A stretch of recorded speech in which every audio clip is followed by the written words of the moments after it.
Hello, j'espère que vous allez bien. Aujourd'hui, je reviens pour un update lecture.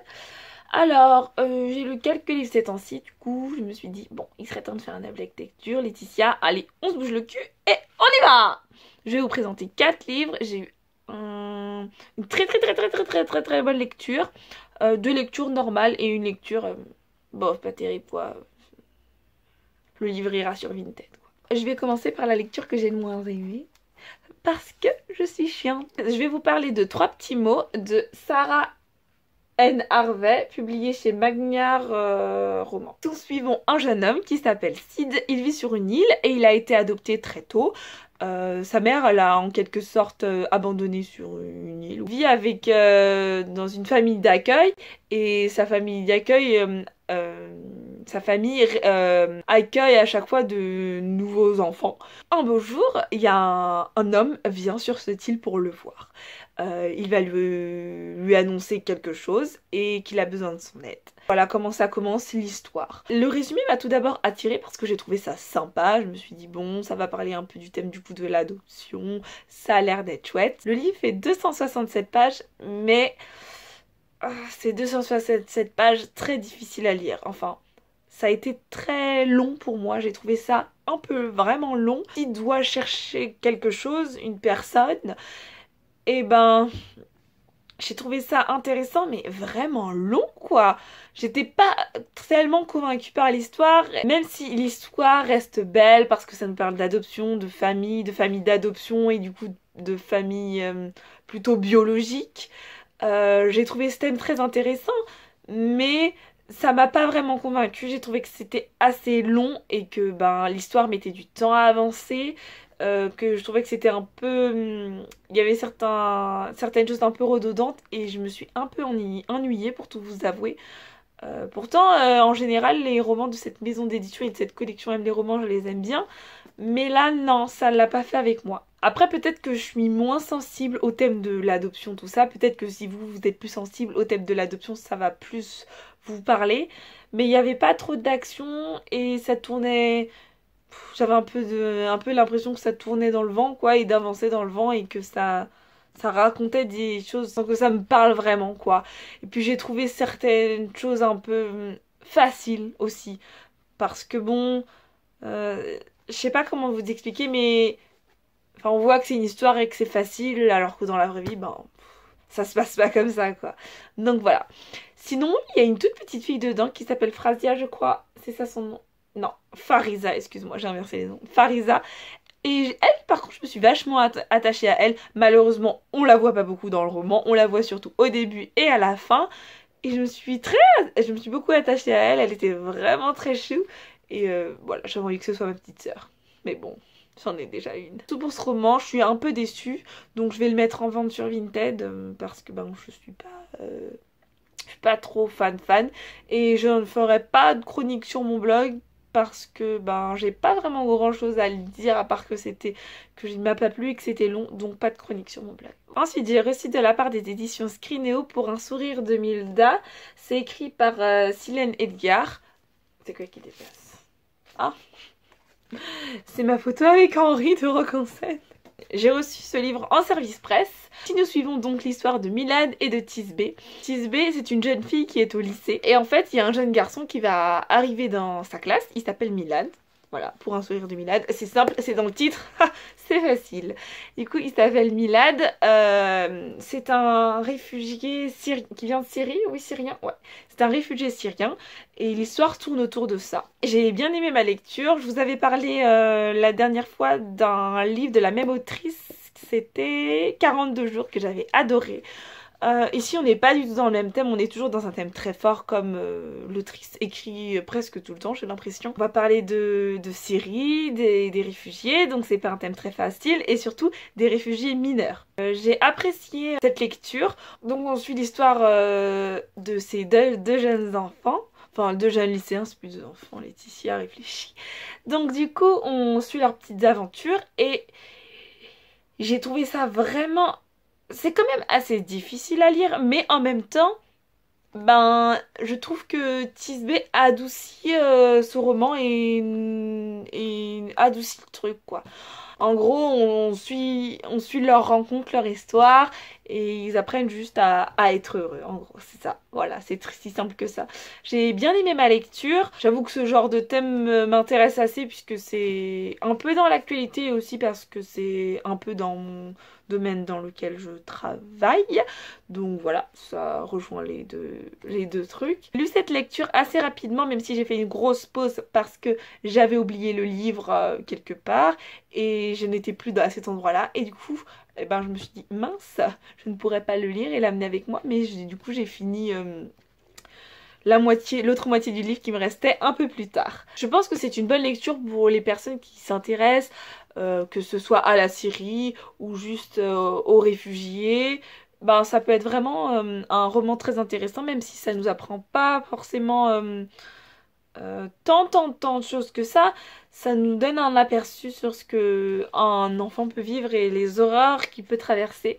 C'est assez difficile à lire certains passages, tu te dis, oh non mais, enfin, c'est juste horrible quoi, tu te dis, mais c'était juste un enfant quoi, enfin il n'a pas à vivre ce genre de choses, un enfant c'est censé juste, enfin, jouer, rire et faire tout ça et ça devrait pas avoir autant de choses difficiles à vivre, mais malheureusement, dans certains pays, c'est le cas. Et il y a certains événements qui restent bien sûr très prévisibles parce qu'on se doute de ce qui va se passer. Enfin, dès le début, je me doutais que certaines choses allaient se passer parce que c'était assez facile. Mais malgré ça, j'ai passé un beau moment. Pas un coup de cœur, contrairement à ces deux autres moments où là, j'ai eu un très très gros coup de cœur. Mais là, c'est une très bonne lecture et voilà, je suis vraiment contente de l'avoir lu. Si vous cherchez un roman dans ce thème-là ou dans ce genre-là, franchement, je peux vous le conseiller parce que c'est une très bonne lecture et qu'on voit pas forcément beaucoup de livres, de connaître le sujet. Je trouve que c'est important d'avoir ce genre de sujet traité dans le young adulte parce que, ben, il n'y en a pas assez quoi. Autour des réfugiés, autour de ce thème-là, surtout dans le young adulte, il y en a vraiment pas beaucoup, très peu.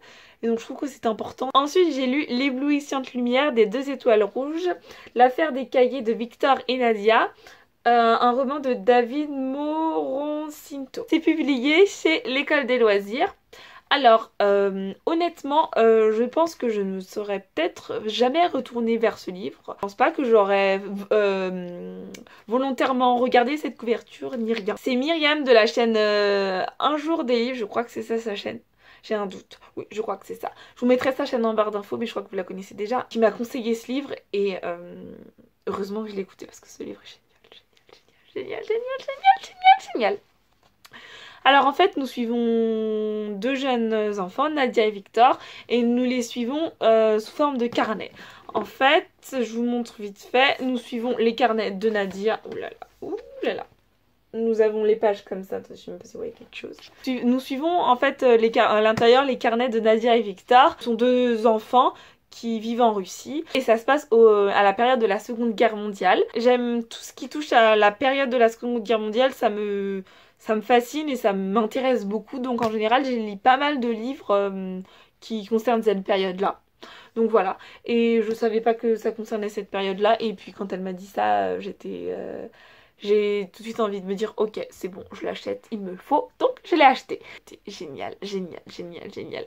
En fait nous suivons vraiment les carnets comme des espèces de journaux intimes où Nadia et Victor racontent leur périple durant cette période où ils sont cette période de la guerre. Nous les suivons du côté des Russes. Du coup c'est très rare d'avoir le point de vue des Russes. En général j'ai lu beaucoup de livres avec le point de vue des Français, le point de vue des Allemands. J'ai lu quelques livres, mais vraiment très très peu sur celui des Japonais. J'avais encore jamais lu sur le point de vue des Russes, donc je me suis dit bon, ok, tentons. Ils n'ont pas vraiment le point de vue des soldats, mais plutôt des enfants et de la population, des civils quoi. Et j'ai trouvé ça vraiment très intéressant. Par contre, c'est vraiment horrible quoi. Enfin, j'ai eu peur à chaque instant dans ce livre, je me suis dit, mais non mais c'est horrible en fait ce qui se passe. Je me dis mais ce qui se passe c'est horrible. Enfin, c'est pas possible que ces petits enfants ils aient pu vivre tout ça et tout. Je me suis dit merde alors quoi. Non les pauvres. Et je me suis vraiment attachée à ces deux enfants et j'étais complètement prise dans le truc.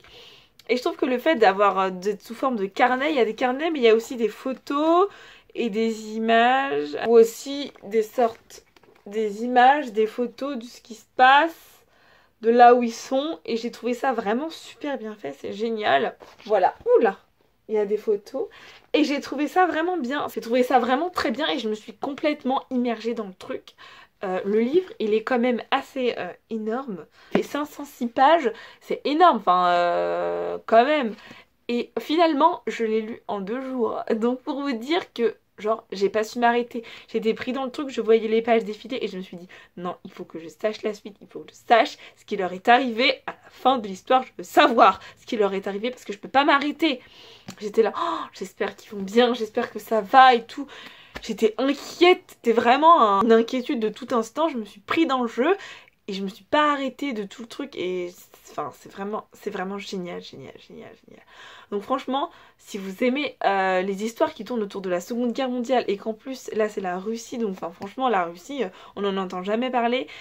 Et si vous aimez les genres de livres, oui, avec des carnets un peu sous forme de journal intime, bah franchement foncez, vous n'allez pas être déçus parce que ce livre est juste génial, génial, génial et je suis fan. Et ensuite, pour ce dernier livre, je vais vous parler de Box Up 1307, publié par Amelia Anastasio. Donc en fait, c'est 2 auteurs, un auteur et une autrice, mais bon, je savais pas au début, donc voilà.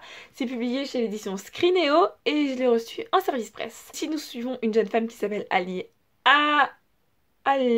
oh, je sais même pas comment on dit ça. Alien, je sais pas, je me rappelle plus. Alien, je vais dire ça comme ça, mais je suis pas sûre que ce soit vraiment comme ça qu'on prononce son prénom. C'est une jeune femme qui vit dans un monde très très très très très très très très futuriste, où en gros tout est dicté par la technologie, et la technologie c'est vraiment très très très très futuriste, et c'est à l'extrême, genre vraiment à l'extrême. Suivons donc cette jeune femme qui vit une vie tout à fait enfin une vie tout à fait normale pour l'époque dans ce futur extrême et très futuriste. Et puis elle décide de gravir, enfin elle gravit les échelons tout doucement. Un jour elle a une promotion et elle a un poste avec de nouvelles responsabilités, mais ils disent pas c'est quoi vraiment son poste, enfin le nom de son poste, je me rappelle plus de son nom. Et elle a un poste avec de plus hautes responsabilités. À ce moment-là, elle apprend des secrets sur ce monde. Et du coup, son monde va un peu s'écrouler parce qu'elle apprend de nouvelles choses et elle se dit,